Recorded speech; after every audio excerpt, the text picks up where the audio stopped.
जय श्री रामकृष्ण भगवान की जय। श्री श्री शारदा माता की जय। श्री श्री श्रीमद स्वामी विवेकानंद महाराज की जय।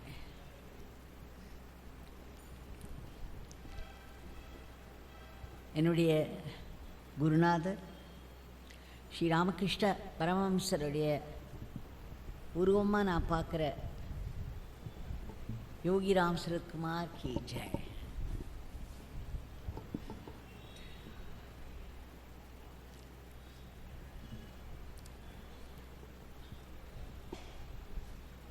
முப்பத்தி ஒரு வருஷங்களுக்கு முன்னாடி தினம் ராமகிருஷ்ண பகவானை தரிசனம் பண்ணுறதுக்கு, சாரதாமாவை தரிசனம் பண்ணுறதுக்கு, இங்கே வந்து சேவை செய்யறதுக்கு 20 வருஷம் இந்த சாரதா காலேஜில் ஃபிசிக்ஸ் டிபார்ட்மெண்ட்டில்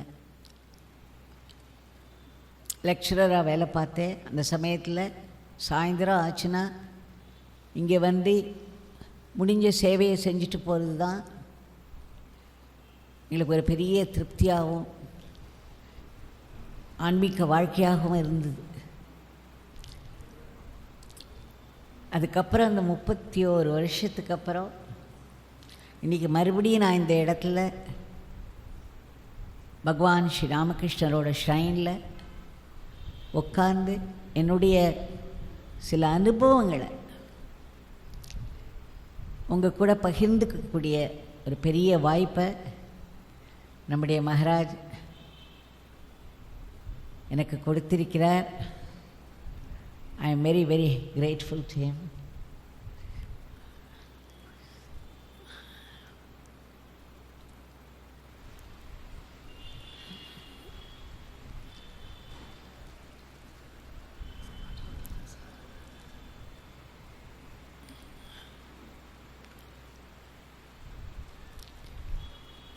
என்ன பேசுகிறதுனே தெரியல, பிரமிப்பாக இருக்குது.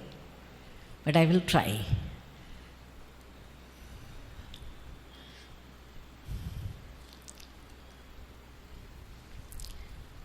மெட்ராஸ் மட் மயிலாப்பூரில் எப்பெல்லாம் இங்கேருந்து விடுமுறைக்காக சென்னை போவேனோ அப்போ வீடு வந்து திருவான்மியில் இருந்தது. அம்மா அப்பாவோட தினம் சாயந்தரம் 6 மணி ஆச்சுன்னா கிளம்பி மயிலாப்பூர் மட்டுக்கு போயிடுவேன். ராத்திரி 10 மணி ஆகும் திரும்ப வரத்துக்கு. அந்த மாதிரி இந்த மூவர் வளையத்துக்குள்ளேயே என்னுடைய ஆன்மீக வாழ்க்கையை முடிந்த அளவுக்கு பண்ணி கொண்டிருந்தேன். அப்போ தான் ஒரு நாள் சுவாமி தன்மயானந்த மகாராஜ் என்னை கூப்பிட்டு, ஏமா நீ ரொம்ப ஈடுபாடோடு இங்கே வந்துட்டுருக்க, இப்போது பிரபு மகாராஜ்னு சொல்லக்கூடிய சுவாமி வீரேஸ்வரானந்தா இப்போ 94 வயசோ என்னமோ அந்த சமயத்தில் நினைக்கிறேன், அவர் வந்து இப்போ பேலூர் மட்டில் இருக்கார். இது ஒரு நல்ல வாய்ப்பு அவர்கிட்டக்க தீட்சை வாங்கிக்கிறதுக்கு, நீ போயிட்டு வரியான்னு கேட்டார். எனக்கு ரொம்ப சந்தோஷமாக இருந்தது. அவர் சொன்னார், சாரதா அம்மாவுடைய டைரக்ட் டிசைப்பிள் மாவர். ஆனால் ஒன்று, அந்த சமயத்தில் ஆந்திராவில் பெரிய கலாட்டம் நடந்துட்டு இருந்தது. ட்ரெயினில் தான் நம்ம போயாகணும். போகிற வழியெலாம் எப்படி இருக்கும்னு சொல்ல முடியாது. தனியாக வேற நீ போகணும். போயிட்டு வரத்துக்கு உனக்கு தைரியம் இருக்கான்னு கேட்டேன். அப்புறம் அவரே வந்து அங்கே போனால் தங்கிறதுக்கு ஒரு வீடும் ஒரு டிவோட்டி கிட்ட சொல்லியிருந்தார். ஸோ அப்படித்தான் நம்ம பேலூர் மட்டுக்கு போய் சுவாமி வீரேஸ்வரானந்தா பார்க்குற பாக்கியம் கிடச்சிது. அவர் தீட்சை கொடுத்த அன்றைக்கி ஒரு 125 பேர் வந்திருந்தா அந்த இடத்துல, எல்லாம் ஃப்ரம் ஆல் ஓவர் இந்தியா. சென்னையிலேருந்து நான் மட்டும் போயிருந்தேன். உட்கார வைக்கும்போது ரொம்ப தள்ளி எங்கேயோ பின்னாடி உட்காந்துட்டுருந்தேன். அவர் தள்ளி எங்கேயோ ஒரு சேரில் உட்காந்துட்டுருந்தார். நான் எனக்கு ரொம்ப கஷ்டமாக இருந்தது. அவர் கிட்டக்க போய் உட்காந்துக்கணுன்னு ரொம்ப இது. நல்ல வேளை அங்கே ஒரு சுமித்ரான்னு ஒரு லேடி டெவோட்டி வந்து எல்லாருக்கும் இன்ஸ்ட்ரக்ஷன் கொடுத்துட்டுருந்தா. நம்ம எல்லாம் அவகிட்ட கேட்டேன், நான் சென்னையிலேருந்து வந்திருக்கேன், எனக்கு வந்து சுவாமி கிட்டக்க போய் உட்காரணுன்னு இருக்குது, அங்கே எங்கேயாவது பக்கத்தில் இடம் கிடைக்குமா கொஞ்சம் கேட்டு சொல்லுங்க. அப்போது ஒரு பெரிய அனுகிரகம் பண்ண சுவாமி வீரேஸ்வரானந்தா அவர் என்னை பார்த்து இப்படி வந்து உட்காரு அப்படின்னார். அது பெரிய பாகியம் எனக்கு. அப்புறம் போய் அவர் கால்கையே போய் உட்காந்துட்டேன். அவர் என்னை பார்த்து சிரித்தார்.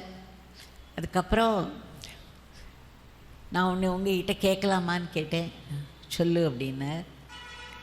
எனக்கு இந்த பிறவியிலேயே அந்த பகவானை அடையிறக்கூடிய அந்த பெரிய பாக்கியம் எனக்கு கிடைக்கணும், செல்ஃப் ரியலைசேஷன் சொல்கிறாளே அது எனக்கு கிடைக்கணும், ஆசீர்வாதம் எனக்கு பண்ணணும் அப்படின்னு கேட்டேன்.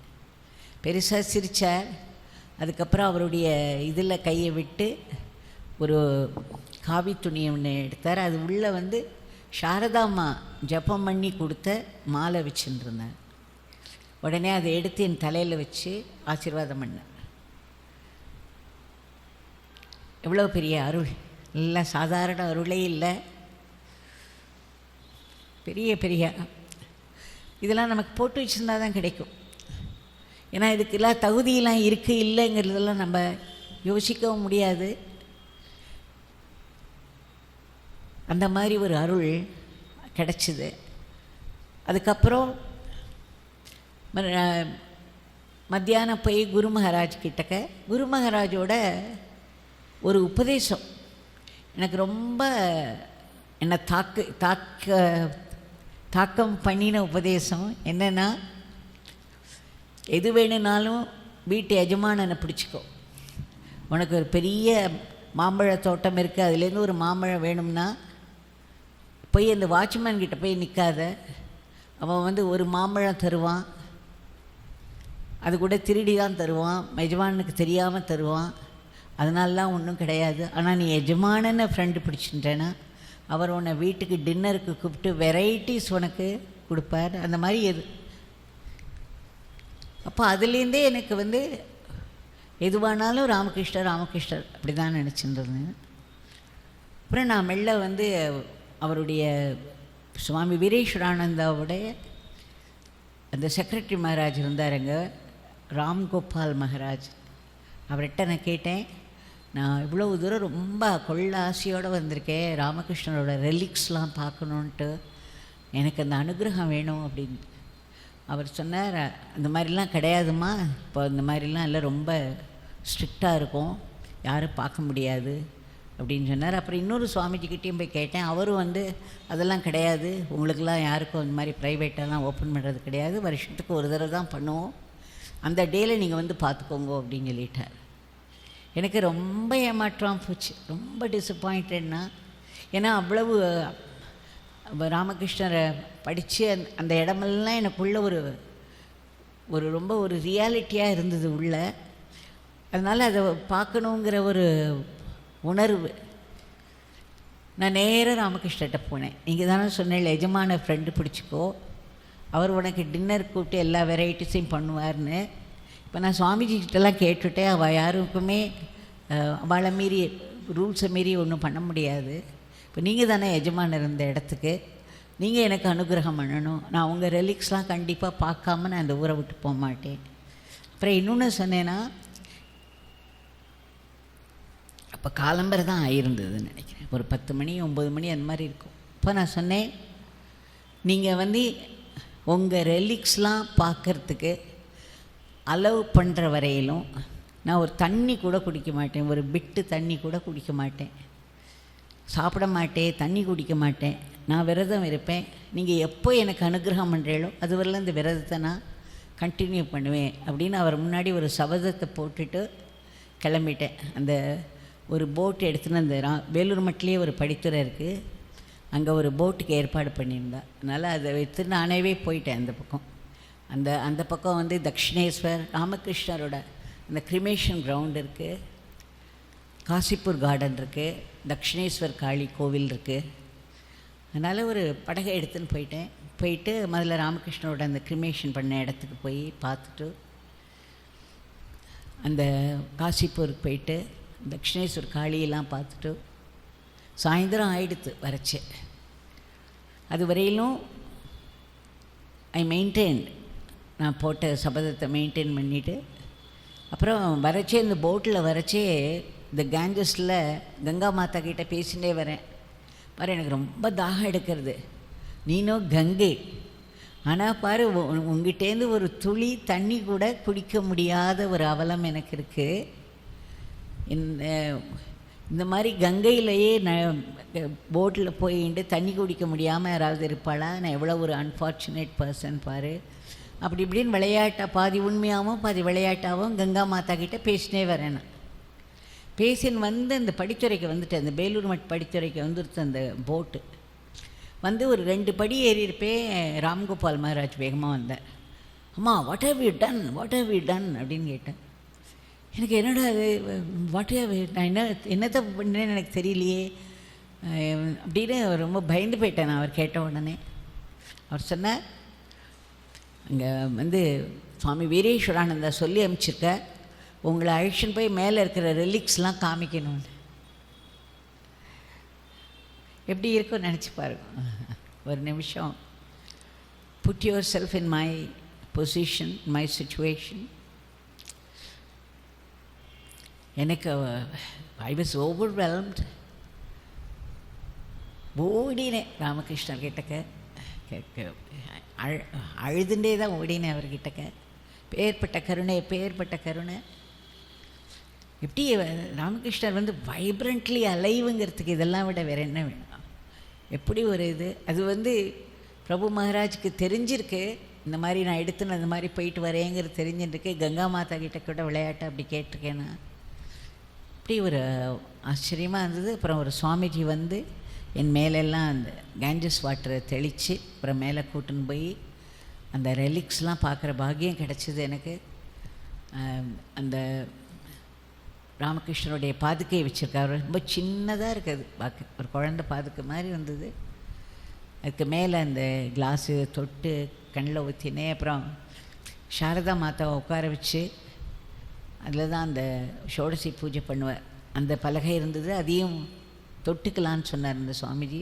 சொல்லி அதை தொட்டு இது பண்ணேன். அப்புறம் அந்த லோட்டா, அவருடைய வேஷ்டி, அது எல்லாமே வச்சுருக்காரு, அந்த ரெலிக்ஸ். அது எல்லாம் ஆசை தீர பார்த்து அப்புறம் அந்த நைட்டு சாப்பிட்டேன் நான். எதுக்கு சொல்கிறேன், ராமகிருஷ்ணர் சொல்லியிருக்கிறது ஒன்று சத்தியம். அந்த சத்தியத்தை காப்பாற்றுறதுக்கு அவரும் எப்போவுமே வைப்ரண்ட்லி அலைவாக இருக்க. அதுக்கு நாம் என்ன பண்ணணுமோ அதை நாம் பண்ணுவோம், அதை நமக்கு போட்டு வச்சுருந்தா. இல்லைன்னா அந்த தாட்டு வராது, அந்த காரியம் நடக்காமல் போகலாம். எனக்கு அது ஒரு பெரிய அனுபவமாக இருந்தது. எனக்கு அதுவே இன்னும் பெரிய தீட்சையாக தெரிஞ்சுது. நான் இருக்கேன், நான் உனக்கு பண்ணுறேன்னு அது பிரபு மகாராஜ் அந்த தெரிஞ்சு அவர் வந்து எனக்கு அந்த பர்மிஷன் கொடுத்தது ரொம்ப சந்தோஷமாக இருந்தது. அதுக்கப்புறம் மறுநாளைக்கு அந்த உத்போதனுக்கு போனோம். உத்போதனுக்கு போகிறச்சே சுவாமிஜி ஒருத்தர் அமைச்சிருந்தார் என் கூட. அங்கே அப்படி தான், அங்கே போயிட்டு மேலே ஏறினோம். மேலே போனாக்க நிறைய டிவோட்டிஸ்லாம் உட்காந்து பஜனை பண்ணிகிட்டு இருந்தேன். நல்ல கூட்டமாக இருந்தது. சரி, நானும் அந்த கூட்டத்தில் போய் ஜாயின் பண்ணேன். அதுக்கப்புறம் எல்லாருமா கொஞ்சம் முன்னாடி போய் அந்த ஒரு தடுப்பு போட்டிருக்கா, அந்த தடுப்புக்கு அந்த பக்கம் ஒரு கிளாஸ் கேஸில் சாரதா அம்மாவுடைய அந்த ஃபுட் பிரிண்ட்ஸ் வச்சுருக்கா, ஒரு கிளாஸ் கேஸ். அது நான் வந்து இந்த தடுப்புக்கு இந்த பக்கம் நின்று கையை இப்படி இப்படி நீட்டி அதை தொடறதுக்கு போகிறேன். அது மேலே என்னால் அந்த கிளாஸை தொட முடியல. அது வந்து எப்போ ஒரு 2 இன்ச்சு 3 இன்ச்சு தள்ளி இருக்குது. நானும் ஒரு 10 தடவை முயற்சி பண்ணியிருப்பேன். ஒரு தடவையும் என்ன பொசிஷனில் அட்ஜஸ்ட் பண்ணி I try to reach that, but it seemed always that I was falling short. அது எனக்கு பண்ண முடியல. எனக்கு அது இப்போ பண்ண வேத்து கொட்டுறது. உள்ளுக்குள்ள ஒரு அப்ஹீவல், ஒரு இமோஷ்னல் அப்ஹீவல். என்னடா அது, அவளோட ஃபுட் பிரிண்ட்ஸை கூட நம்மளால் டச் பண்ண முடியலையே அப்படின்னு உள்ள ஒரு இமோஷன், ஒரு something is soaking my throat. இது வந்து எனக்கு தெரியாது, ஒரு சுவாமிஜி வந்து தள்ளி அந்த ரூம்லேருந்து பார்த்துட்டு இருக்காருன்னு. அதுக்கப்புறம் எல்லோரும் போன பிறகு மறுபடியும் அங்கே நின்று நான் சாரதா அம்மாவை பார்த்து அழுதுண்டே நின்றேன். பாரு, எனக்கு உன்னோட ஃபுட் பிரிண்ட்ஸை கூட வெளியிலேருந்து தொடர்றது கூட முடியல, எனக்கு அப்பேற்பட்ட ஒரு துர்பாகியம் இருக்குது எனக்கு கிட்ட அப்படின்னு சொல்லி எழுதிருந்தேன். அப்போ அந்த சுவாமிஜி அங்கேருந்து வந்துட்டு நீ யார் என்னெல்லாம் விசாரித்தார். நான் சொன்னேன், சுவாமிஜி என்னால் அது தொடக்கூட முடியல சுவாமிஜி, அது ரொம்ப வருத்தமாக இருக்குது அப்படின்னு. அப்போ அவர் சொன்னார், கொஞ்சம் இருக்கும் எல்லோரும் போகட்டும் அப்படின்னு. அப்புறம் உள்ளேருந்து வந்து கங்கா ஜலம் எடுத்துன்னு வந்து அது என் தலையிலேருந்து ஃபுல்லாக தெளிச்சிட்டு இந்த கதவை திறந்து நீ உள்ளே போங்கன்னு சொல்லிட்டேன். பேர் சாரதாம்மா இஸ் ஸோ அலை. எதுக்கு சொல்ல வரேன்னா, இவ வந்து இட்டர்னல் டீயிட்டிஸ். நம்ம வந்து நம்மளோட என்டையர் பீயிங்கை வச்சு ஒரு பிரார்த்தனை பண்ணினோன்னா அவள் உடனே கை மேலே ஒரு பெரிய அனுகிரகம் பண்ணுறா. அந்த அனுகிரகம் எனக்கு கிடச்சிது. உள்ளே போய் சாரதாம்மா வச்சு ஒர்ஷிப் பண்ண ராமகிருஷ்ணரோட ஃபோட்டோ அங்கே இருக்கு, வச்சுருக்கான். ஸோ அதுக்கு போய் நமஸ்காரம் பண்ணிவிட்டு அந்த இது ஆசை தீர அதை தொட்டுட்டு அப்புறம் அப்புறம் அம்மாவோட ரெலிக்ஸ்லாமும் காமிச்சார், வளையல், இந்த முடி, அதெல்லாமும் பார்த்தேன். அந்த மாதிரி ஒரு பெரிய அனுகிரகம் சாரதாம்மா கிட்ட கிடச்சிது. அதுக்கப்புறம் அந்த காமார்புக்கூர் ஜெயராம்பாட்டி போனோம். அங்கேயும் இதே மாதிரி டைரெக்டாக ராமகிருஷ்ணரோட அனுகிரகம் எப்படி கிடச்சிதுன்னா, அங்கே போனால் அந்த காமார்புக்கூரில் அவர் இருந்த இடம் அந்த ஒரு சின்ன குடிசை பக்கத்தில் இருக்கும். சாரதாம்மாவோட குடிசை பக்கத்தில் இருக்கும். இது இருக்கும். அங்கே ஒரு கயிறு கட்டி வச்சுருந்தா அங்கேயும் யாரும் உள்ளே விட மாட்டோம்னு சொல்லிட்டான். அங்கே ஒரு பிரம்மச்சாரி இருந்தார். அவர் சொன்னார், அம்மா அங்கே யாரையுமே இது பண்ணுறதில்ல, நீங்கள் இங்கேருந்தே தரிசனம் பண்ணிக்கோங்க போகிறோம் அப்படின்னு. நான் மறுபடியும் போனேன், நேராக ராமகிருஷ்ணர்கிட்ட போனேன். நான் எனக்கு உள்ளே போயே ஆகணும், என்னால் முடியாது, நீங்கள் அனுகிரகம் பண்ணணும்னு அவர்கிட்டக்க வேண்டிகிட்டே இருந்தேன். இவ்வளோ தூரம் வந்துட்டு நீங்கள் இருந்த இடத்த தொடாமல் நான் எப்படி போவேன் அப்படின்னு சொல்லி அழுதுண்டே வேண்டிகிட்டே இருந்தேன். மறுபடியும் ஒரு சுவாமிஜி வந்து பின்னாடி நின்று இதெல்லாம் பார்த்துட்டே இருந்திருக்கேன். அப்புறம் யார் என்னன்னு விசாரித்தா, நான் தனியாக வந்திருக்கேன், சுவாமி வீரேஸ்வரானந்தர்கிட்ட தீட்சை வாங்கிட்டேன்னா எனக்கு அந்த உள்ளே போய் நான் அவ்வளோ படிச்சிருக்கேன், அப்படி உள்ளுக்குள்ளே அது ஒரு பெரிய ஒரு அனுபவமாக உள்ளுக்குள்ளே இருக்குது. ஆனால் அது இப்போ நேரில் எனக்கு வரும்பொழுது அந்த அனுபவம் கிடைக்காத போல இருக்குது இந்த வாய்ப்புன்னு சொல்லி ஒரு மாதிரி சொன்னேன். என்ன நான் நினைக்கவே இல்லை அந்த சுவாமிஜி வந்து மாற்றிப்பார்லாம். அப்புறம் அவர் என்ன சொன்னார்னா, எந்த பிரம்மச்சாரி உள்ளே போகக்கூடாதுன்னு சொன்னார், அவரை கூட்டு திறந்து விடு அப்படின்னு. அப்புறம் என்னை உள்ளே விட்டேன். இப்போ இந்த காமார்புக்கூரில் குருமராஜ் இந்த இடத்துல உள்ளே போய் விழுந்து பரண்டு அந்த செவரெல்லாம் தடவி தடவி தடவி தலையில் மூஞ்சியெல்லாம் வச்சு கீழே பரண்டு அந்த ஒரு கட்டில் வேற போட்டு வச்சுருக்கா. எதுக்கு சொல்கிறேன்னா, இந்த ஓவர்வெல்மிங் அனுகிரகம், அன்ஃபெயிலிங் கிரேஸ், சும்மா நம்ம வந்து நம்மளால் முடிஞ்ச அளவுக்கு தானே கேட்குறோம். அது ஒன்றும் ரொம்ப பெரிய பிரகலாதனோட பக்தி அந்த மாதிரிலாம் ஒன்றும் சொல்ல முடியாது. புராண கதையெல்லாம் வர பெரிய பக்திலாம் ஒன்றும் இல்லை. ஆனால் என்னை பொறுத்தவரையிலும் சின்சியராக எனக்குள்ள அந்த ஒரு பக்தி உள்ளே எழுந்ததுக்கு அந்த தெய்வானுகிரகங்கிறது எப்படி அது உடனே ரெஸ்பாண்ட் பண்ணுறது சொல்லுவாங்க. அதே மாதிரி சாரதாம்மா இதுவும் திறந்து விட்டால் அங்கேயும் உள்ளே போய் அந்த அங்கே இருக்கிற டஸ்டெல்லாம் எடுத்து தலையில் உடம்பெல்லாம் தடவி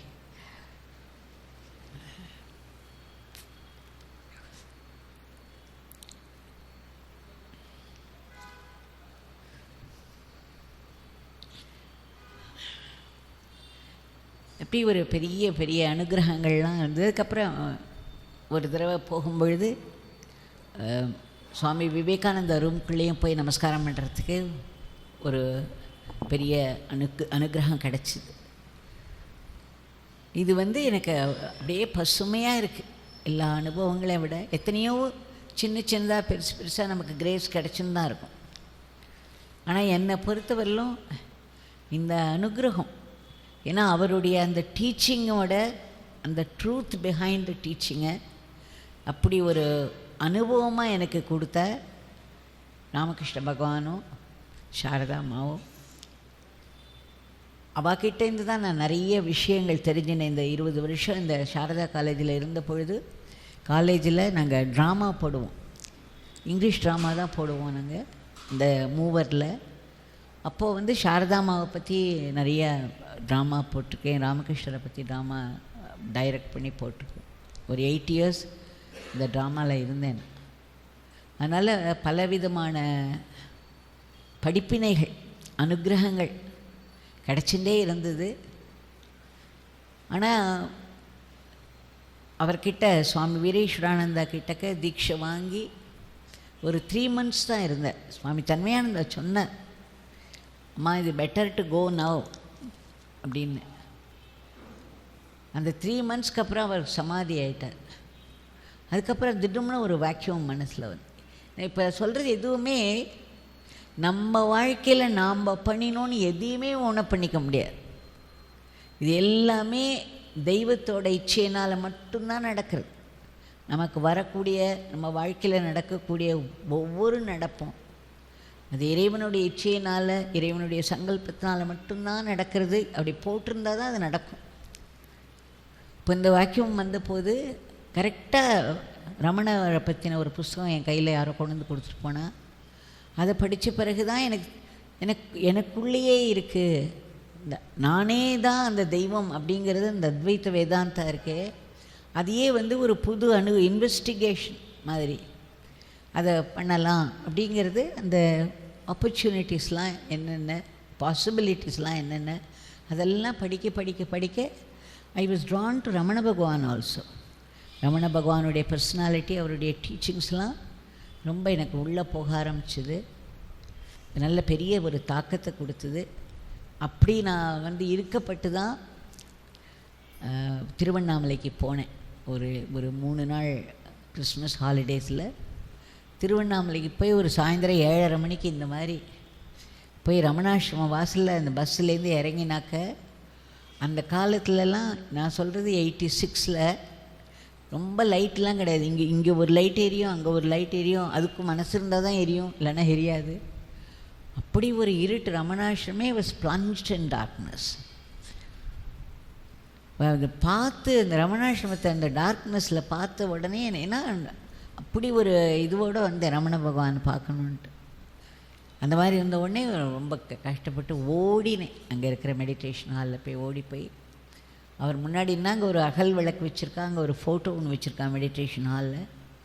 நான் அவர்கிட்ட சொன்னேன், ஞான சூரியன்னு எல்லோரும் ஒன்று டிஸ்கிரைப் பண்ணுறா, ஆனால் இந்த இடத்துல கூட எனக்கு இருட்டு தான் இருக்குது, என்னோடய வாழ்க்கையில் வெளிச்சமே வராதா அப்படின்னு சொல்ல உடனே ஐ பர்ஸ்ட் அவுட் க்ரைங். அப்போது வந்து அந்த ரமண பகவானுடைய ஃபோட்டோலேருந்து அவருடைய 2 கண்கள் மட்டும் அந்த இருட்டில் ஒரு அகல் விளக்கு எரிஞ்சுது, லேசாக அது இந்த இடத்துல ஒரு வெளிச்சம் இருந்தது, அது ஒளிருத்து. நிஜமாகவே 2 கண்கள். அவருடைய ரமண பகவானுடைய கேஸை பற்றி நான் படிச்சிருக்கேன். அவ்வளவு அந்த கம்பேஷனேட் பவர்ஃபுல் கேஸ், அது வந்து நம்மளோட எல்லா இதையும் கிழித்து நேர உள்ளே போய் நம்ம ஆத்மாவை டச் பண்ணுறதுங்கிறது சத்தியம். அந்த கேஸ் கிடச்சிது எனக்கு. அந்த ஒரு penetrating compassionate gaze was upon me for a fraction of a second. அதுக்கப்புறம் லைட் வந்துடுது திடம்னு. லைட் நான் வந்து ஐ வாஸ் ஸ்டன்டு. ஏன்னா அவ்வளோ பயங்கரமாக அழுதுன்றது எனக்கு டக்குன்னு இந்த மாதிரி கிடச்ச உடனே ஸ்டன் ஆகிட்டு அப்போ வந்து லைட்ஸ் வந்துடுது. பார்த்தா அதுக்கப்புறம் மறுபடியும் it was only once again a photograph. இந்த ஒரு ஃப்ராக்ஷன் ஆஃப் எ செகண்டில் அந்த மாதிரி ஒரு அனுபவம். பட் தென் எனக்கு வந்து I got the assurance. It was a divine assurance from Ramana Bhagavan that you would get the light of your life. அதுக்கப்புறம் கம்ப்ளீட்டாக குவாய்ட்டாக ஆகிடுத்து மைண்ட். இதெல்லாம் ஒன்று பெரிய பெரிய அனுகிரகம். ரொம்ப ஆச்சரியமான அனுபவங்கள் எனக்கு. அதுக்கப்புறம்தான் ஒரு 2 நாளும் ட்ரை பண்ணி அந்த சமயத்தில் சொன்னால் லிவிங் மாஸ்டர் ஒருத்தர் இருக்கார் அந்த ஊரில் அப்படின்னு சொன்னான். சரின்னு அவரை போய் பார்ப்போம். நிறைய மகாத்மாக்களை பார்த்துருக்கேன்.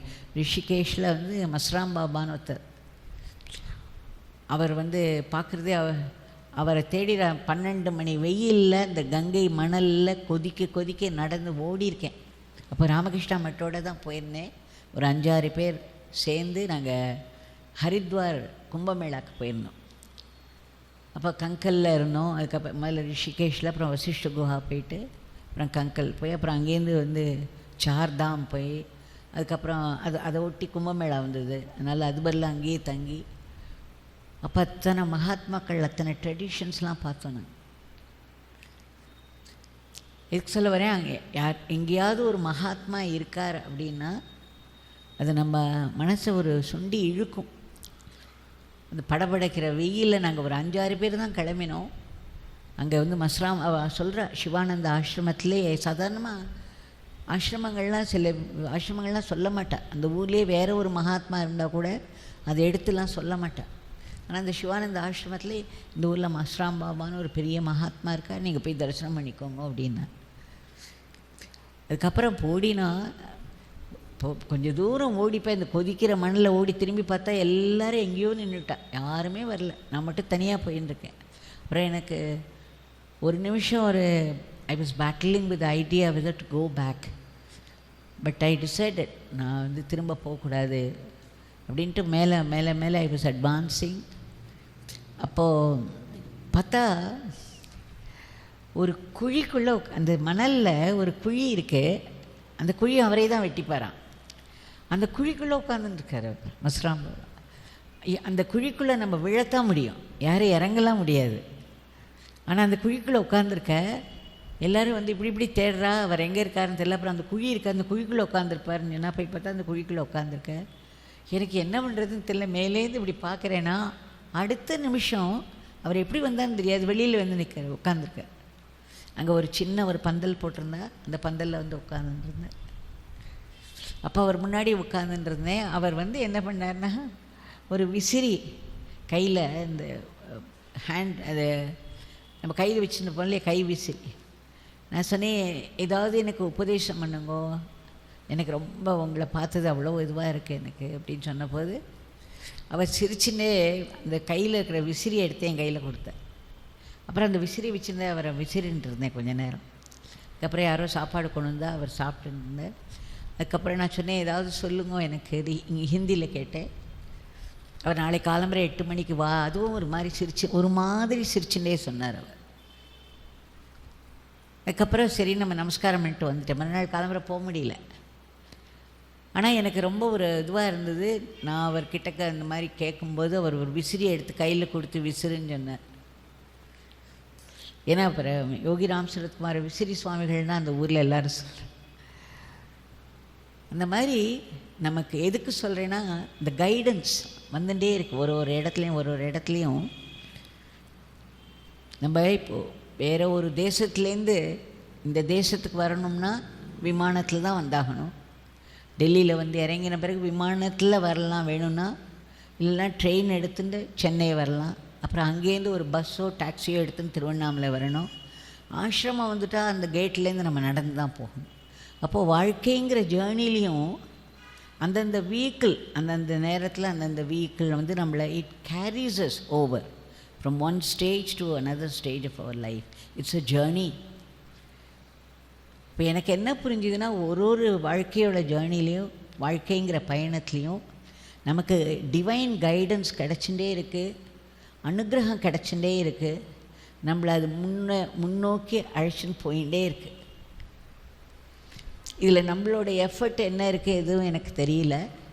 ஏன்னா எனக்கு எல்லாமே குவாலிஃபிகேஷன் இல்லாமல் கிடச்சது தான். நமக்கு எந்த தகுதியும் இல்லாமல் தான் அனுகிரகங்கிறதே.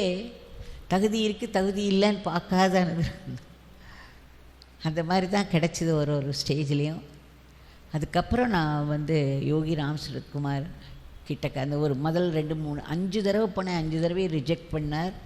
பார்க்கவே முடியல அவரை. சரி அவருக்கு இஷ்டமில்லை நம்மளை பார்க்குறதுக்கு அப்படிங்கிற மாதிரி ஒரு நினப்பு வர அளவுக்கு இருந்தது. அப்புறம் கடைசியில் ஒரே ஒரு சான்ஸ் தான் இருந்தது. அந்த ஒரு சான்ஸ், ஏன்னா மறுநாளைக்கு காலம்பரை நான் காலேஜுக்கு வந்தாகணும், எங்கள் சாரதா காலேஜுக்கு வந்தாகணும். ஆனால் அன்றைக்கி வந்து அவர் இருந்து உள்ளே கூப்பிட்டு ஒரு பெரிய அனுகிரகம் பண்ணார். அந்த அனுகிரகம் வந்து என்னோடய வாழ்க்கையை மாற்றிட்டு, உள்ளே போன நான் வேறு, வெளியில் வந்த நான் வேறு, அந்த மாதிரி ஆகிடுது. கம்ப்ளீட்டாக சேஞ்ச் ஆகிடுது லைஃபு. அதனால் அதுக்கப்புறம் இந்த குரு சேவையிலேயே முழுக்க ஈடுபட்டு அதுலேயே ஆத்ம திருப்தி, அதுலேயே ஆத்ம அனுபவங்கள். ஆக குரு தத்துவம் எனக்கு வந்து சுவாமி எனக்கு என்ன சொல்லி கொடுத்தாருன்னா, இந்த குரு தத்துவம், அந்த சுப்ரீம் டிவினிட்டி, பரபிரம்மன்னு சொல்கிற சுப்ரீம் டிவினிட்டி வந்து குரு தத்துவமாக, குரு பிரின்சிபலாக வேலை செஞ்சுட்டே இருக்குது. எல்லா குருமார்கள் மூலமாகவும் அந்த குரு தத்துவம் தான் வேலை செய்கிறது. அது நம்மளை வாழ்க்கை பயணத்தில் அந்தந்த இடத்துல அதுக்கு தகுந்த மாதிரி நம்மளை கூட்டின்னு போய் கடைசியில் எந்த இடத்துல போய் சேரணுமோ அந்த இடத்துல நம்மளை சேர வச்சுடுறது. இன்றைக்கி சுவாமி திரிகுணாதீதானந்தாவோட ஜெயந்தி. நான் எதேச்சியாக இங்கே வந்த பிறகு தான் உடனே நான் அவகிட்ட சொன்னேன், ஏதாவது அவரை பற்றி ஏதாவது சொல்லு, எனக்கு என்ன இருக்குதுன்னு பாருன்னு சொன்னேன். அவள் இந்த செல்ஃபோனில் தான் பார்த்துட்டு இப்படி காமிச்சா. அதில் கரெக்டாக மூணு டீச்சிங்ஸ் வருது அவரோடது. நீ குருவெல்லாம் தேடி தேடி அலையணுங்கிறதே கிடையாது. உனக்கு குரு ஒருத்தர் கிடைக்கணும்னா கரெக்டாக உரிய நேரத்தில் அந்த குரு தானே உங்ககிட்ட வருவார், உனக்கு அந்த இது கிடைக்கும் அப்படின்னு ஒரு இது. அதுக்கு அடுத்தது அப்புறம் அவர் சொல்கிறார், ஒரு பக்தின்னு வந்துட்டுனா பக்தர்கள்ங்கிறது தான் ஒரு பக்தர்களாக இருக்கிறவர்கள் ஒரு காஸ்ட்டு, பக்தர் இல்லாதவர் அவ்வளோதான். இந்த பக்தின்னு இருந்தால் அதில் காஸ்ட்டே கிடையாது. இந்த பக்தியாக இருக்கிறது தான் ஒரு காஸ்ட் அப்படின்னு அந்த மாதிரி அவர் அந்த இடத்துல எழுதியிருக்கிறது எல்லாம் நினச்சிட்டு இருந்ததுக்கு ஏற்ற மாதிரி இருக்குது. குரு சேவையை பற்றி தான் என்னுடைய குருநாதர் சொல்லிகிட்டே இருப்பார். வாழ்க்கையினுடைய குறிக்கோள் என்னன்னாக்க கடவுளை அடையிறது தான். அது நம்ம ஆஸ்திரேலியாவில் பிறந்திருந்தாலும் சரி, அலாஸ்காவில் பிறந்திருந்தாலும் சரி, உலகத்தில் எந்த இடத்துல பிறந்திருந்தாலும் இந்த ஹியூமன் பாடியோடு நம்ம பிறந்திருக்கோம் அப்படின்னா அந்த வாழ்க்கையுடைய லட்சியம் கடவுள் தான். அந்த கடவுளை அடையிறதுக்கு நம்ம என்ன பண்ணணுமோ அது போட்டு அந்தந்த மாதிரி வாழ்க்கை பயணம் நடக்கும். அங்கங்கே அந்த குரு தத்துவம் ஏதோ ஒரு சங்கல்பத்தில் யார் மூலமாக நமக்கு கைடன்ஸ் கிடச்சுட்டே இருக்கும், அனுகிரகம் கிடச்சுட்டே இருக்கும். அதனால் இந்த விஷயத்தில் எனக்கு சுவாமி என்ன சொல்லி கொடுத்தாருன்னா, எப்படியோ வாழ்க்கையில் அன்றாட வாழ்க்கையில் ஏதோ ஒரு விதத்தில் நம்ம தெய்வத்தோடு கனெக்ட் பண்ணிக்கணும். ஏன்னா கடவுள்தான் வாழ்க்கையினுடைய லட்சியம். அதை எப்படி அடையணும் அப்படிங்கிறதுக்கு சின்ன சின்ன விஷயங்கள்லேருந்து பெரிய விஷயங்கள் வரையிலும் கடவுளை நினச்சின்னு இருக்கிறது தான். அந்த கடவுளை நினச்சின்னு இருக்கிறதுக்கு என்ன பண்ணணுன்னா நாமத்தை சொல்கிறது தான் இப்போ இந்த காலத்தில் நம்மலாம் we are very busy. Everybody is busy with their life and their own interests. அதனால் கடவுளை நினச்சின்னு இருக்கிறது தான். ஒரு பெரிய நிர்வாண நிலையில் இருக்கிற ஒரு மகாத்மா கிடைச்சார்னா, அந்த நிர்வாண நிலை நமக்கு கிடைச்சிட்டுனா அது பெரிய விஷயம். அது கிடைக்கலன்னா அந்த நிலையில் இருக்கிற ஒரு மகாத்மாவுக்கு குரு சேவை, அதுவும் அவருக்கு திருப்தி தர மாதிரி சேவை பண்ணணும். இதுதான் நெக்ஸ்ட் பெஸ்ட் கோல் அப்படின்னு எனக்கு என்னுடைய குருநாத சுவாமி சொல்லி கொடுத்தார். அதனால் அன்னிலேருந்து நாங்கள் எல்லாருமே அந்த குரு சேவையில் தான் இருக்கோம். எல்லாருக்கும் ஒரு குரு மகாத்மா பிரத்யக்ஷமாக கிடைக்க மாட்டா. ஆனால் இப்போ நம்ம ராமகிருஷ்ண பரமஹம்சர், நமக்கு பகவான் ராமகிருஷ்ணர் இருக்க, நம்ம வீட்டில் இருந்தால் கூட, வீட்டில் சாப்பிட்றது கூட ராமகிருஷ்ணருக்கு நம்ம ஒரு இது ஆஃபர் பண்ணிவிட்டு சாப்பிட்டோன்னா அவருடைய பிரசாதம் தானே. அவருடைய புஸ்தகத்தை நம்ம படிக்கும்பொழுது அவருடைய கம்பெனியில் அவருடைய ஸ்டைலில் உட்காந்துட்டுருக்கோம். ஆக நம்ம ஒன்று நம்மளோட அன்றாட வாழ்க்கையில் அந்த குருநாதரோடு அதை கனெக்ட் பண்ணிகிட்டே இருந்தோன்னா நம்ம என்ன பண்ணினாலும் அது சேவை தான், குரு சேவையாகிடும். ஒரு ஆஃபீஸில் போய் ஒர்க் பண்ண போகிறோன்னா அந்த ஆஃபீஸ் பில்டிங் கூட பகவானுக்கு தானே சொந்தம். அதில் இருக்கிற வேலையும் பகவானுடைய வேலை தான். யோகி ராம் சரத்குமார் கிட்டக்க ஒருத்தர் நான் ரொம்ப பிஸியாக இருக்கேன், இந்த இதில் ஐடியில் வேலை பண்ணுறேன் அப்படின்னாக்க, நீ ஐடியில் யாரோட வேலை பண்ணுற? ஃபாதரோட ஒர்க்கை தான் பண்ணுற அப்படிம்ப. நீ உங்கள் பாஸுக்கோ உங்கள் கம்பெனிக்கு ஒர்க் பண்ணுறோன்னு நினச்சிக்காத. இந்த உலகத்தில் இருக்கிற எல்லா வேலையுமே இறைவனோட பணி தான். அதனால் நம்ம பண்ணுற பணியை, இறைவனுடைய பணியை நம்ம ஐடென்டிஃபை பண்ணிக்கணும். ஐடென்டிஃபை பண்ணிவிட்டு நான் என்ன பண்ணினாலும் இது பகவானுக்கு நான் பண்ணுற சேவை. ஒரு ஆஃபீஸில் நம்ம சேலரி வாங்கிக்கலாம், ஆனால் பாஸுக்கு அந்த கம்பெனிக்கு பண்ணுறோன்னு நினைக்காம போன உடனே அந்த இடத்துல உட்காந்து இது வந்து உங்களுடையது, இங்கே நான் என்ன வேலை பண்ணாலும் அது என்னுடைய சேவையாக நீங்கள் ஏற்றுக்கணும் அப்படின்னு ஒரு பிரார்த்தனையை போட்டுட்டு ஆரம்பித்து சாயந்தரம் முடிக்கிற நேரத்தில் நான் இங்கே என்ன வேலை பண்ணினோம் அது நான் உங்களுக்கு பண்ண சேவையாக நீங்கள் ஏற்றுக்கணுன்ட்டோன்னா அது பூஜை ஆகிடுறதே. இந்த ஒர்க் பிகம்ஸ் ஒர்ஷிப் இல்லையா? அதுதான் நமக்கு விவேகானந்தர் சொல்லி கொடுத்தார். அதே மாதிரி வீட்டில் இருக்கிறவா சமையல் பண்ணும்பொழுது நாமம் சொல்லிகிட்டே பண்ணினா அதில் ஒரு சாத்வீக எனர்ஜி போய் விழும். வீட்டில் என்ன வேலை செஞ்சாலும் இந்த வீடே கடவுளுக்கு தானே சொந்தம், உலகம் முழுக்க சொந்தம், நாம்ளே அவருக்கு சொந்தம் இல்லையா? நம்மளே நான் இன்றைக்கி சுவாமிஜிக்கிட்ட சொல்லிகிட்டு இருந்தேன், இந்த ஆஃபீஸில் இருக்குச்சே, நம்ம யாருமே நம்ம உடம்பை நாம் பண்ணலையே, we have not created our body, then why do we call it my body?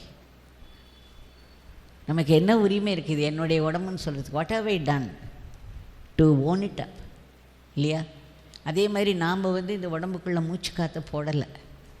then why do I say this is my life, my breath? How can I own it up? And are we sustaining the life? Are we sustaining the breath? இப்போ நம்ம எல்லோரும் உட்காந்துருக்கோம், we are not even aware we are breathing இல்லையா? நம்ம சுவாசிக்கிறோங்கிற awareness கூட நமக்கு இல்லை. ஆனால் யார் இந்த சுவாசத்தை இப்போ இந்த உடம்பில் வச்சு நம்ம உயிரோடு உட்காந்துருக்கோம் இல்லையா? உயிரோடு உட்காந்துருக்கோன்னா இந்த பிரெத்தை யார் காப்பாற்றின்னு who is sustaining our breath? So உள்ளே இருக்கிற அந்த சைத்தன்யம் அதுதான் வந்து இந்த உடம்பை நமக்கு கொடுத்து அது உள்ள மூச்சு காற்றை போட்டு அதை சஸ்டெயினும் பண்ணின்னு இருக்குன்னா உள்ளே இருக்கிற அந்த சைத்தன்யத்துக்கு தானே இது ஃபுல்லாக சொந்தம். அதனால தான் நம்ம நமாமின்னு நம்ம சொல்கிறோம், நமஸ்காரம்லாம் சொல்கிறோமே, நாமாம், not mine, this is not mine. ஒரு கீழே விழுந்து நமஸ்காரம் பண்ணும்பொழுது என்ன அர்த்தம்? ராமகிருஷ்ண பகவான் இது வந்து என்னுடையது இல்லை, இது உன்னுடையது, நீ படைச்ச உடம்பு, நீ போட்ட மூச்சு காற்று, do what you like with it. அதுதான் நமாமி, பிரணாமி, நமஸ்காரம், நாமா, not mine, not mine, not mine. Even this body is not mine, my breath is not mine. இது எல்லாமே உனக்கு சொந்தம், உனக்கு சொந்தம். இந்த இது நான் வெறும் கருவி மட்டும்தான், உன்னுடைய கையில் நான் வெறும் கருவி, நீ தான் என்னை இயக்கின்றிருக்க அப்படின்னு அந்த ஒரு நினைப்போட, அதே சமயம் நம்ம இறைவனுடைய நாமத்தை இல்லை நமக்கு கொடுத்த மந்திரத்தை, என்ன தீட்சையில மந்திரமோ அந்த மந்திரத்தை சொல்லிகிட்டே இருக்கிறது. சுவாமி சொல்லுவார், என்ன சொல்லுவார்னா, ஒரு வார்த்தையும் அதனுடைய அர்த்தத்தையும் பிரிக்க முடியாது. எந்த இடத்துல என்ன வார்த்தை பேசினாலும் அது அந்த அர்த்தம் தான் அந்த இடத்துல. அப்போது நம்ம ஒரு நாமம் சொன்னோம், ராமா அப்படின்னு சொன்னோன்னா, இந்த ராமாங்கிற வார்த்தையினுடைய அர்த்தம் என்னென்னா ராமாஸ் ப்ரெசன்ஸ், ராமருடைய இருப்பு. அதே மாதிரி சிவா அப்படின்னு சொன்னோன்னா, when you call out to Shiva, அந்த மீனிங் வந்து Shiva's presence. That means Shiva is instantly present. When you call out to Rama, Rama is instantly present. When you call out to Ramakrishna Bhagavan, Ramakrishna Bhagavan is instantly present. When we call out to Sharadama, Sharadama is instantly there. நமக்கு வந்து அவளுடைய இருப்பு நமக்கு புரிஞ்சிக்கிறதுக்கோ தெரிஞ்சிக்கிறதுக்கோ அந்த தூய்மை இல்லை. அந்த தூய்மை இல்லாததுனால, அந்த சென்சிட்டிவிட்டி இல்லாததுனால அவங்களுடைய வைப்ரண்ட் ப்ரெசன்ஸ் வந்து நம்ம ஃபீல் பண்ண முடியாமல் போகலாம். ஆனால் நம்ம சாரதாமாவை கூப்பிடச்சியோ, ராமகிருஷ்ணரை கூப்பிடச்சியோ, இல்லை ராமா, கிருஷ்ணா, சிவா, நம்ம குரு பகவான் யாரை கூப்பிட்டாலும் அந்த க்ஷணம் அவங்களுடைய ப்ரெசன்ஸ் வந்துடுறது அந்த இடத்துல. இதை நம்ம நல்லா மனசில் வாங்கிட்டோன்னா, நாம சொல்லும் பொழுதோ இந்த பஜன் பண்ணும் பொழுதோ அந்த இடத்துல அவள் வந்து உட்காந்துக்கிறது. அந்த ஷ்ரைனில் தான் நம்ம இருக்கோம். ஒரு 100 வருஷத்துக்கு முன்னாடி ராமகிருஷ்ணர் இருந்தார், நம்ம பார்க்கலையேங்கிற அந்த ஏக்கம் இந்த க்ஷணம் அவர் இருக்கார். அவர் அந்த ப்ரெசன்ஸ் அங்கே வந்து அது நம்மளோட மனசை பார்க்குறது, நம்ம மனசில் இருக்கக்கூடிய எண்ணங்கள் தெரியும், பிரார்த்தனைகள் தெரியும், பிரச்சனைகள் தெரியும், போராட்டங்கள்லாம் தெரியும். அந்த அனுகிரகம் அந்த நேரத்தில் நமக்கு என்ன ஒரு உதவி வேணுமோ, நமக்கு என்ன மாதிரி ஒரு அனுகிரகம் பண்ணணுமோ அந்த அந்த ப்ரெசன்ஸ் வந்து அதை பண்ணிடும். அதே சமயம் நம்ம வந்து இந்த உடம்பு நமக்கு சொந்தம் இல்லை, இந்த மூச்சு காற்று நமக்கு சொந்தம் இல்லை, இந்த உள்ளே இருக்கிற அந்த சைத்தன்யம் போயிடுத்துன்னா பிரெத் போயிடும், அப்புறம் வெறும் பிரேதம் தான் நம்ம. ஆக நம்மோட ஒரு எண்ணமும் சரி, சொல்லும் சரி, செயலும் சரி, உள்ளே இருந்த அந்த சைத்தன்யம் தான் நம்ம ஈகோவையே ஆக்டிவேட் பண்ணின்னு இருக்கு. அந்த சைத்தன்யம் தான் நம்ம பிரெத்தை ஆக்டிவேட் பண்ணி இந்த பிரெத்தை காப்பாற்றின்னு இருக்கு, சஸ்டெயின் பண்ணின்னு இருக்கு. அந்த பிரெத்து இருக்கிறதுனால தான் நம்ம மூளை நம்ம என்ன பண்ணுறோம், நம்ம மூளையை வச்சு நம்ம இந்த வாழ்க்கையை நடத்தின்னு இருக்கோம்னு நினைக்கிறோம். ஆனால் அந்த மூளை இயங்கணும்னா உள்ள ஒரு பிரெத்து இருக்கணும். அந்த பிரெத்து இருக்கணும்னா உள்ள சைத்தன்யம் இருக்கணும். அந்த உள்ள சைத்தன்யம் இருந்தால் தான் அந்த பிரெத்து இருந்தால் தான் மூளை வேலை செய்யும். அப்போது நம்ம மூளையோ நமக்கு வர தாட்ஸ்லாம் எங்கேருந்து வருது? எந்த சைத்தன்யம் பிரெத்தை இயக்கி மூளையை இயக்க வைக்கிறதோ அந்த சைத்தன்யம் போடுறது. அப்போயே நம்ம தாட்ஸ்லாம் ஒருத்தர்லேருந்து இன்னொருத்தருக்கு ரொம்ப வித்தியாசமாக இருக்குது, நாமளே வித்தியாசமாக இருக்கோன்னா நம்மளோட ரோல் ப்ளே அந்த மாதிரி நம்ம ரோல் ப்ளேக்கு என்னவோ அதுக்கு தகுந்த மாதிரி எண்ணங்கள் வருது நமக்கு. அதுக்கு தகுந்த மாதிரி வார்த்தைகள் பேசுகிறோம். எந்த ரோலை ப்ளே பண்ண வரோமோ அந்த ரோலுக்கு தகுந்த மாதிரி எண்ணம், சொல், செயல் எல்லாம் வருது. எங்கேருந்து வருது? ஈகோ வழியாக சோர்ஸ்லேருந்து தான் வருது. கடவுள் அந்த ஈகோவை ஆக்டிவேட் பண்ணி அந்த ரோல் ப்ளேக்கு தகுந்த மாதிரி எண்ணங்கள், வார்த்தைகள், ஆக்ஷன்ஸை கொடுக்குறார். இப்போ இந்த அடிப்படை உண்மைகள்லாம் நம்ம தெரிஞ்சுட்டோன்னா நம்ம நிச்சயமாக கடவுள் கையில் ஒரு கருவி மட்டுமே அப்படிங்கிறது தெரியும். அந்த நினைப்பு நம்மளை விட்டு போகாது. அதே சமயம் கடவுளை நினைக்கிறது தான் வாழ்க்கையினுடைய ஒரே லட்சியம். அதுக்காக தான் இந்த உடம்பு கொடுத்துருக்காரு. கடவுள் இந்த உடம்பு கொடுத்து அது உள்ள மூச்சு காற்று போட்டு நம்மளை இயக்கி வர்றாருன்னா அவரை நினைக்கிறதுக்காக தான். நம்ம அதை விட்டுட்டு வேறு எல்லாத்தையும் பண்ணிகிட்டு இருந்தோன்னா ஒரு அடி கிடைக்கும். அப்பப்போ ஒரு அடி போட்டு ஒரு சுச்சுவேஷனை கிளப்பி விட்டு நம்ம எவ்வளோ ஹெல்ப்லெஸ்ஸுங்கிறது நம்மளை உணர வச்சு அவர் காலை பிடிக்க வச்சு அவரோட நினைப்பை நமக்கு எழுப்பி விட்டுடுவார். அதனால் இப்படித்தான் விஸ்டம்ங்கிறது நமக்கு வருது. ஸோ நம்ம என்ன ஆன்மீக வாழ்க்கைங்கிறது தனியாக இல்லை, நம்ம வாழற வாழ்க்கையிலேருந்து தனியாகவே கிடையாது. நம்ம ஹவுஸ் ஹோல்டராக இருந்தாலும் சரி, இல்லை சன்னியாசியாக இருந்தாலும் சரி, ஆட்டிடியூட் டு லைஃப், அந்த ஆட்டிடியூட் டு லைஃப் தான் நமக்கு சாதனை. அந்த ஆட்டிடியூட் டு லைஃப்பில் என்னென்னா கடவுளை நினச்சிட்டே இருக்கணும்னா அந்த மந்திரத்தையோ நம்ம தீட்சை வாங்கின மந்திரமோ இல்லை அவளோட நாமத்தையோ நினச்சிட்டே இருக்கணும். இந்த நாமத்தை நம்ம நினைக்கச்செல்லாம் அந்த இருப்பு, இந்த ப்ரெசன்ஸ் ஆஃப் காட். யோகிஜி சொல்வார், remembering the name is remembering God, remembering God is living in God. நீங்கள் சுவாமியோடைய நாமத்தை சொன்னேன்னா அந்த நேரத்தில் அந்த நாமத்துக்குரிய அந்த கடவுளை நினச்சின்னு இருக்கேன், அந்த கடவுளுடைய இருப்பில் இருக்கேள் அப்படின்பார். You are living in God. So நாமத்தை சொன்ன மாத்திரத்தில் நம்ம கடவுளில் வாழறோங்கிற மாதிரி இல்லையா? நான் சொல்லிகிட்டே இருப்பேன், it's only when you remember God you truly live. The times you forget God you are dead.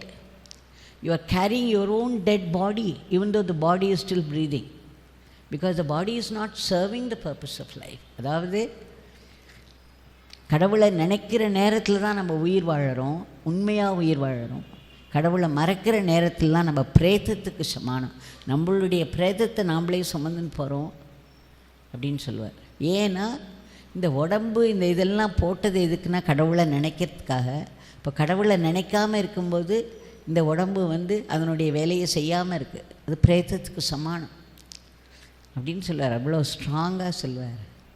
அதனால் நம்மால் முடிஞ்சது கடவுளை நிமிஷத்துக்கு நிமிஷம் நினைக்கணுன்னா அவருடைய நாமத்தையோ இல்லை நமக்கு குருநாதர் கொடுத்த மந்திரத்தையோ சொல்லிகிட்டே இருந்தோனாலே நம்ம அந்த கடவுளில் தான் இருக்கோம், கடவுளுடைய இருப்பில் தான் நம்ம இருக்கோம்.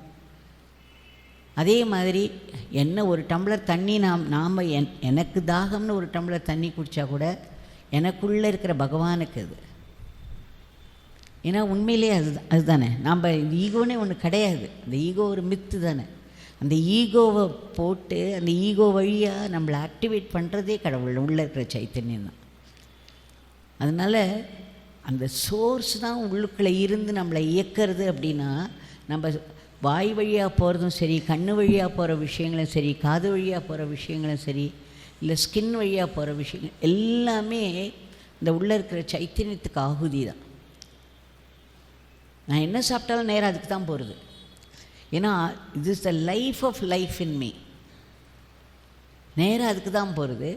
அதை நான் தெரிஞ்சுன்னு பண்ணும்பொழுது அது சாதனை ஆகிடுது. தெரியாமல் பண்ணும்பொழுது எல்லாமே வேதனை ஆகிடும். ஏதோ ஒரு கஷ்டத்தில் போய் மாட்டிப்போம். நான் தான் பண்ணுறேன் அப்படின்னு நினச்சிட்டேன்னா கஷ்டம்தான். ஆனால் எனக்குள்ளேருந்து பகவான் இயக்குறார். அதனால் என்ன நடந்தாலும் அது எனக்கு ஒரு பெரிய ஆசீர்வாதம் தான். லைஃப் எனக்கு என்ன ஒரு சுக்கத்தை கொடுத்தாலும் துக்கத்தை கொண்டு வந்தாலும் இது அத்தனையுமே தெய்வத்துக்கிட்டேருந்து வருது. தெய்வத்துக்கிட்டேருந்து வருது எதுவுமே ஆசீர்வாதமாக மட்டும்தான் இருக்க முடியும். கடவுள்கிட்டேருந்து வேறு என்ன வர முடியும்? வைரக்கடையில் நுழைஞ்சோன்னா வைரம் தான் கிடைக்கும். ஸோ கடவுள்கிட்டேருந்து வர எதுவுமே எனக்கு ஆசீர்வாதம் தான் அப்படிங்கிற ஒரு நினைப்போட துன்பங்களை, வாழ்க்கையோட துன்பங்களை கூட நம்ம ஒரு ஆசீர்வாதம் எதுக்கோ கடவுள் இதை நடத்துகிறார், எதுக்கோ பகவான் நடத்தின்னு இருக்கார். இதை எவ்வளவு துன்பமாக இருந்தாலும் இது ஒரு பெரிய ஆசீர்வாதம் அப்படின்னு நம்ம அதை பார்க்க ஆரம்பிச்சிட்டோன்னா நம்மளால் அதை அக்செப்ட் பண்ணிக்க முடியும். அது ஒரு பெரிய ஆசீர்வாதமாக மாறுறதையும் பார்க்க முடியும். நமக்கு புரியும் எப்படி இது ஒரு ஆசீர்வாதங்கிறது. கொஞ்சம் நாள் ஆகும், ஆனால் நமக்கு தெரிஞ்சிடும். அந்த மாதிரி பண்ணினோன்னா சரண்டர் வரும் கடைசியில். Accepting everything as grace from God. அதனால் கடவுளுடைய நாமத்தை நம்ம சொல்லிகிட்டே இருக்கணும், மந்திரத்தை சொல்லிகிட்டே இருக்கணும். கடவுள் கையில் ஒரு கருவி மட்டும்தான் அப்படிங்கிற நினைப்போடு இருக்கணும். இந்த ஒரு சின்ன வயசில் ஒரு 3 வயசு 4 வயசுலாம் நமக்கு பொம்மலாட்டம் காமிப்பேன். அந்த பொம்மலாட்டத்தில் பார்க்கும்போது அந்த ஒரு பொம்மை அழுதுதுன்னா நம்ம அழுவோம், அது சிரிச்சுதுன்னா நம்ம சிரிப்போம். அந்த பொம்மை தான் உயிரோட்டமாக வந்து பண்ணுறதுன்னு நினச்சிப்போம். அதுக்கப்புறம் ஒரு 2-3 வயசு போச்சுனாக்க இந்த மேலேருந்து இந்த ஸ்ட்ரிங்கை பிடிச்சின்னு நிற்கிறது பார்ப்போம். இந்த ஸ்ட்ரிங் புல்லர்ஸ் இருப்பாள். அப்புறம் பார்த்தாக்கா அவள் தான் அந்த வசனமே பேசுவான், டயலாக்ஸ் பேசுகிறது அவள் தான் இருக்கும். அவங்க தான் அந்த இதை ஸ்ட்ரிங்கை தே ஆர் புல்லிங் இல்லையா? அப்போது அந்த சமயத்தில் நமக்கு தெரியும் இந்த பொம்மைகளாகவே ஒன்றுமே ஆக்ட் பண்ணல. பொம்மைகள்லாம் கயிறை விட்டால் தொப்புன்னு விழுந்துடும் கீழே. அப்போ அந்த பொம்மைகள் வச்சனம் பேசுகிறதோ கையை காலை அசைக்கிறதோ அது எல்லாம் மேலே அந்த ஸ்ட்ரிங் புல்லர்ஸ் பண்ணுறது, மேலே அந்த கயிறை பிடிச்சிட்டு ஆட்டின்னு இருக்கிறவா பண்ணுறது அத்தனையும். அந்த மாதிரி நமக்குள்ளே இருக்கக்கூடிய இந்த சைத்தன்யம் இருக்கே, அது வந்து இந்த மூச்சு காற்றை இன் பிரெத் அவுட் பிரெத், உள் மூச்சு வெளி மூச்சுன்னு அதை வந்து ஒரு கயிறு மாதிரி அசைச்சுட்டே இருக்குது. அப்போ தான் நமக்கு எண்ணங்கள் வருது, கண்ணு தெரியறது, காது கேட்குறது, மூளை வேலை செய்கிறது, நம்ம வாழ்க்கையை நம்ம நடத்துகிறோம். ஸோ இது ஒரு பப்பெட். இந்த டிவைன் பப்பெட்டியர் உள்ளுக்குள்ளே இருந்து நம்மளுடைய பிரெத்துங்கிற இந்த ஸ்ட்ரிங்கை சதா அசைச்சுட்டே இருக்க. அதுக்கப்புறம் திஸ் கம்ஸ் எலாய், நம்ம இந்த மூளை வேலை செய்கிறது, அப்புறம் மூளை நம்ம வாழ்க்கையை நடத்துறது. நம்ம என்ன நினச்சிக்கிறோம், அந்த மூளையோடு விட்டுருவோம். நம்ம மூளை வந்து நம்ம வாழ்க்கையை நடத்துறதுன்னு நினச்சிக்கிறோம். ஆனால் அந்த மூளை உயிரோட்டமாக பண்ணணுன்னா மூச்சு காற்று இருக்கணும். அந்த மூச்சு காற்று அங்கே இருக்கணுன்னா உள்ள அந்த டிவைன் பப்பெட்டியர், அந்த சைத்தன்யம் உள்ள இருக்கணும். அதனால் இதை நம்ம புரிஞ்சுட்டு நம்ம நினைக்கிற ஒரு நினைப்பும் சுவாமிகிட்டேருந்து வருது. நம்ம பேசுகிற வார்த்தைகள்லாம் ராமகிருஷ்ண பகவான்கிட்டேருந்து வருது. நான் செய்கிற செயல்கள் எல்லாம் அவர் என்னை இயக்குவிச்சு செய்ய வைக்கிறார் அப்படின்னு நம்ம நினைக்க நினைக்க நினைக்க நமக்கு வந்து ரிஃபைன்மெண்ட் இன் திங்கிங் வரும். நம்ம நினைக்கிற இதுவே மாறிடும், நம்மளுடைய கண்ணோட்டங்கள்லாம் மாறிடும். அதே மாதிரி நம்மளுடைய பேச்சுக்கெல்லாமல் நல்ல ஒரு ரிஃபைன்மெண்ட்டாக ஒரு ரிஃபைண்டாக வரும். நம்மளோட ஆக்ஷன்ஸ்லாம் ஸ்கில்ஃபுல்லாகவும் வரும். ஏன்னா எல்லாத்தையுமே கடவுள் கடவுள் கடவுள் நம்ம பண்ணிகிட்டே இருக்கிறதுனால அந்த ஒரு மாற்றம் ஒரு பெரிய ஆன்மீக முன்னேற்றமாக பரிணமிக்கும். ஆக இதைத்தான் ஆன்மீக வாழ்க்கை அப்படிங்கிறத நான் என்னுடைய அனுபவங்கள்லேருந்து புரிஞ்சினேன். அதை நம்ம புரிய புரிய புரிய பலவிதமான அனுபவங்கள் நமக்கு வரும். அந்த அனுபவங்கள் ஒன்று நான் இந்த உடம்பு இல்லை, நான் இந்த பிரெயின் இல்லை, இந்த உள்ளே இருக்கிற சைத்தன்யம் தான் நான் அப்படிங்கிற இது நம்மளை கொண்டு போய் வருத்தும். யோகி எனக்கு ஒன்று சொல்லுவார் அடிக்கடி, நீ எவ்வளவு தூரம் கடவுளுக்கு அருகாமையில் இருக்க இல்லை கடவுள்கிட்டேருந்து தள்ளி இருக்க, how close you are to God அப்படிங்கிறது நமக்கு தெரியணும். அப்படின்னா என்ன ஒரு நிகழ்ச்சி நடந்தாலும் அதை பற்றின எண்ண ஓட்டங்கள் உங்களோடது எப்படி இருக்குதுன்னு பாருங்கள். என்ன ஒரு நிகழ்ச்சிக்கும் ஒட்டினாலும் உங்களுக்குள்ள அந்த நிகழ்ச்சியை பற்றி உயர்ந்த எண்ணங்கள் வருதா, இல்லை ரொம்ப தாழ்ந்த மீன் இன்டர்ப்ரிட்டேஷன் வருதா, இல்லை ஹை இன்டர்ப்ரிட்டேஷன் வருதா? அப்போ சுவாமி சொன்னார், எத்தனைக்கு எத்தனை ஹையாக ஒரு இன்டர்ப்ரிட்டேஷன் உனக்கு வருதோ அத்தனைக்கு எத்தனை நீ கடவுள்கிட்ட க்ளோஸாக இருக்க. எத்தனைக்கு எத்தனை ஒரு மீன் இன்டர்ப்ரிட்டேஷன் வருதோ அந்த அத்தனைக்கு எத்தனை நீ கடவுள்கிட்டேருந்து விலகி இருக்க. இதுதான் யாட்ஸ்டிக். நம்ம எவ்வளவு தூரம் கடவுள் கிட்டக்க இருக்கோம் தள்ளி இருக்கோங்கிறதுக்கு நம்மளுடைய எண்ண ஓட்டங்களே நமக்கு காமிச்சு கொடுத்துரும். எது ஒன்று நடந்தாலும் அதை ரொம்ப வசதியாக நினச்சிக்கிறோம். ஒன்றும் இல்லைனாலும் இது டிவைன் வில், அதனால் நடக்கிறதுனா அதுதானே ஹையஸ்ட் இன்டர்ப்ரிட்டேஷன் இல்லையா? கடவுளுடைய சங்கல்பத்தினால்தான் எல்லாம் நடக்கிறதுன்னு நினச்சிக்கிறது தான் ஹையஸ்ட் இன்டர்ப்ரிட்டேஷன். மனுஷனால் நடக்கிறது அப்படின்னு நினச்சினோன்னா அதுலேருந்து ரொம்ப மீனாக தாட்ஸ் வர ஆரம்பிச்சிடும். இவள் அவ்வளோ மோசம், அவள் அவ்வளோ மோசம், இவள் இப்படி பிஹேவ் பண்ணுறா, அவள் அப்படி பிஹேவ் பண்ணுறா, அந்த மாதிரி கண்ணா பின்னான்னு போயிடும். அது பெருக்கெடுத்துட்டே போகும். அதனால் இதுதான் என்னுடைய வாழ்க்கை. பெரிய பெரிய மகாத்மாக்கள் அவளுடைய டிவைன் ப்ரெசன்ஸ் மூலமாக கற்றுக் கொடுத்தது. என்ன நடந்தாலும் வாழ்க்கையில் பகவானுடைய நாமத்தை, பகவானுடைய மந்திரத்தை 24 மணி நேரம் ஒரு நாளைக்கு கொடுக்குறார் கடவுள். எத்தனை மணி நேரம் நம்ம கடவுளை நினைக்கிறோம், எத்தனை நிமிஷம் நினைக்கிறோம், எத்தனை மணி நேரம் கடவுளுக்காக நம்ம செலவு. அந்த தெய்வம் உள்ளே இல்லைன்னா நமக்கு மூச்சு காத்துக்கு நம்ம வெறும் பிரேத்தம். அப்போ அவர் நமக்கு ஒரு மெயின் ஸ்விட்சாக உள்ளே உட்கார்ந்துருக்க, அவர் மூலமாக அத்தனை காரியமும் நடக்கிறது. ஆனால் நம்ம அவரை நினைக்கிறது இல்லை. அதனால் இதுதான் எனக்கு இந்த வாழ்க்கையுடைய ஆன்மீக வாழ்க்கைங்கிறது கற்றுக் கொடுத்த அனுபவங்கள் மூலமாகவும் பெரியவர்களுடைய உபதேசங்கள்னாலேயும் கற்றுன்றது. இந்த குரு தத்துவங்கிறது சதா வேலை பண்ணிகிட்டே இருக்குது. அவர் சுவாமி திரிகுணாதீத்தானந்தாவோட ஒரு சேயிங் பார்த்தேன்னா, இன்றைக்கி உன்னுடைய குருவை தேடி நீ அலையணுங்கிறது கூட கிடையாது. குரு உனக்கு உரிய சமயத்தில் அவரே உன்னை கைட் பண்ணுவார். ரெண்டாவது, அந்த குரு எப்படி இருந்தாலும் சரி, ரொம்ப வசந்த நிலையில் இருக்கிற குருவாக இருந்தாலும் சரி, இல்லை சாதாரண குருவாக இருந்தாலும் சரி, நமக்கு நீ அந்த குரு கிட்ட விஸ்வாசத்தோடையும் பக்தியோடையும் ஸ்ரத்தையோடையும் நீ செயல்பட்டேன்னா அந்த குரு தத்துவமானது உனக்கு பூரணத்தை கொடுக்கும். அப்படிங்கிற குருவனுடைய குவாலிஃபிகேஷனே வேணுங்கிறது கிடையாது. நீ குருவை எப்படி பார்க்குற, அவர்கிட்ட எவ்வளோ பக்தியோடு இருக்க, எவ்வளோ விசுவாசத்தோடு இருக்க, தேட் மேட்டர்ஸ். இந்த குரு தத்துவம் அது பூரணமாக இருந்ததுன்னா உனக்கு பூரணத்துவம் கிடைச்சிரும் அப்படிங்கிற மாதிரி சொல்கிறேன். அதனால் எல்லாமே நமக்கு அந்த மாதிரி வரணுன்னா நாம சொல்லணும், பிரார்த்தனை பண்ணிக்கணும். பிரார்த்தனை தான் பெரிய பவர் நமக்கு கடவுள் கொடுத்துருக்கிற ஒரு பெரிய பவர் அது. அந்த பிரார்த்தனையை சாரதாம்மா லைஃப்பை பார்த்தாக்க நான் வேண்டிப்பேன், மற்றவாளெல்லாம் பார்க்கச்சு அவள் குறைகள்லாம் எனக்கு கண்ணுக்கு தெரியும். அப்புறம் நான் வேண்டினேன், நான் பிரார்த்தனை பண்ணிட்டேன் டிவைன் மதர்கிட்ட, எங்கிட்ட இருக்கிற அந்த குறை கண்டுபிடிக்கிற இதை எடுத்துரு, நான் யார்கிட்டையுமே எந்த குறையும் பார்க்கக்கூடாது அப்படின்னு நான் வேண்டினேன். அதுக்கப்புறம் என்னால் இப்போ யார்கிட்ட குறை கண்டுபிடிக்கவே முடியல அப்படிங்கிறேன். இப்பேற்பட்ட ஒரு தெய்வீகம் அது.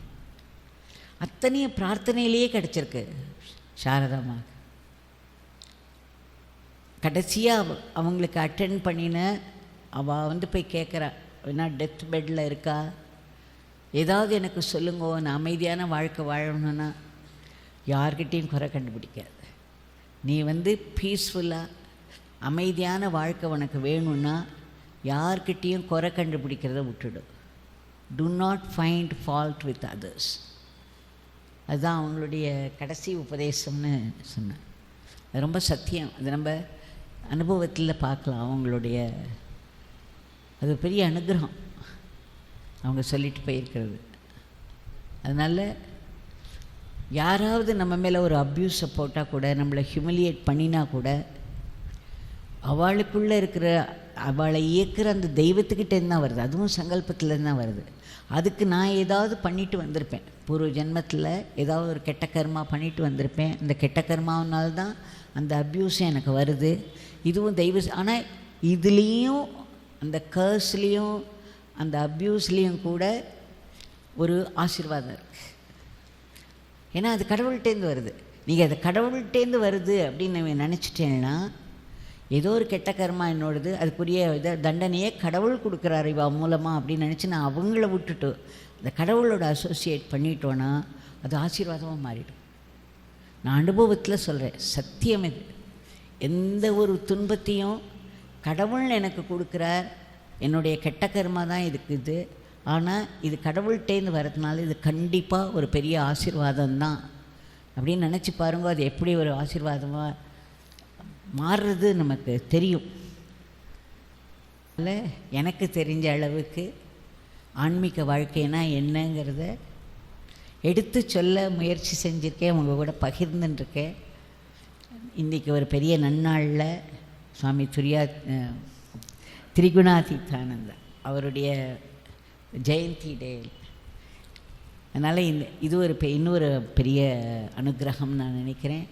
இங்கே உங்கள் முன்னாடிலாம் உட்காந்து உங்கள் கூட இந்த அளவுக்காவது என்னால் ஷேர் பண்ணிக்க முடிஞ்சது எனக்கு ஒரு பெரிய பாக்கியம். இது ராமகிருஷ்ண பகவான் சாரதாம்மா போட்ட பிச்சை. அதை நான் எப்போது நிமிஷத்துக்கு நிமிஷம் நான் உணர்ந்துட்டுருக்கேன். நிறைய பேர் என்கிட்ட கேட்பா, ராமகிருஷ்ணர்கிட்ட இல்லாதது, சாரதாம்மா கிட்ட இல்லாதது, சுவாமிஜி கிட்ட இல்லாதது என்ன நீங்கள் யோகி ராம் சுரத்குமார் கிட்ட பார்த்தேன்னு.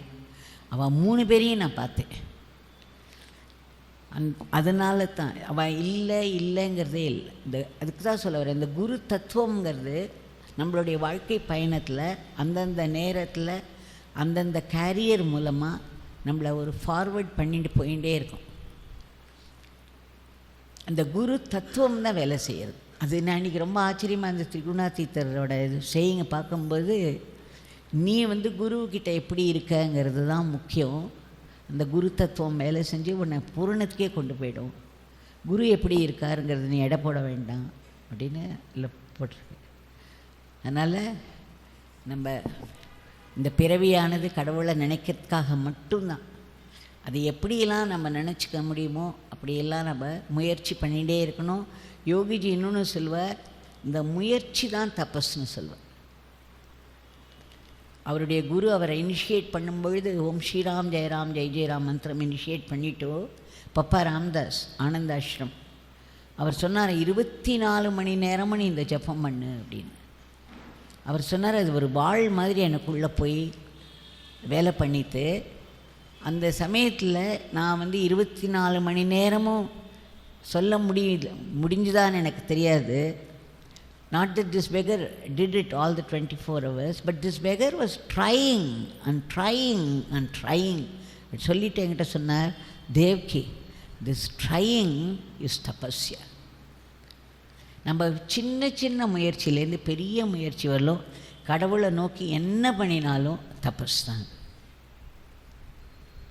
அந்த தபஸை கடவுளோட அனுகிரகத்தினால எல்லார் மூலமும் நடந்துகிட்டே இருக்கணும்னு நான் ராமகிருஷ்ண பகவானையும் சாரதாம்மாவையும் சுவாமி விவேகானந்தரையும் பிரார்த்திச்சுக்கிறேன். சுவாமி விவேகானந்தர் தான் யோகி ராம் சுரத்குமாருக்கு வழிகாட்டி இந்த உன்னுடைய பணி இது இல்லை அப்படின்னு சொல்லி அவரை அந்த லைஃப்லேருந்து விடுவிச்சு ஒரு ஆன்மீக பாதையில் அனுப்பினது. Vivekananda is calling you, whatever you are doing now is not your work அப்படின்னு சொல்லி அவர் அதுலேருந்து விடுவிச்சது. இப்போ விவேகானந்த சுவாமி எவ்வளவு வைப்ரண்ட்லி அலைவாக இருக்கார். ஸோ இவ்வளரும் they are living on and on and on, they are eternal and they're so vibrant. காலை பிடிச்சிக்கிண்டு எல்லாரோடைய வாழ்க்கையும் கடை தேரணும்னு பகவான்கிட்டக்கு நான் பிரார்த்திச்சுக்கிறேன். Thank you all so much. Swamiji, special thanks to you.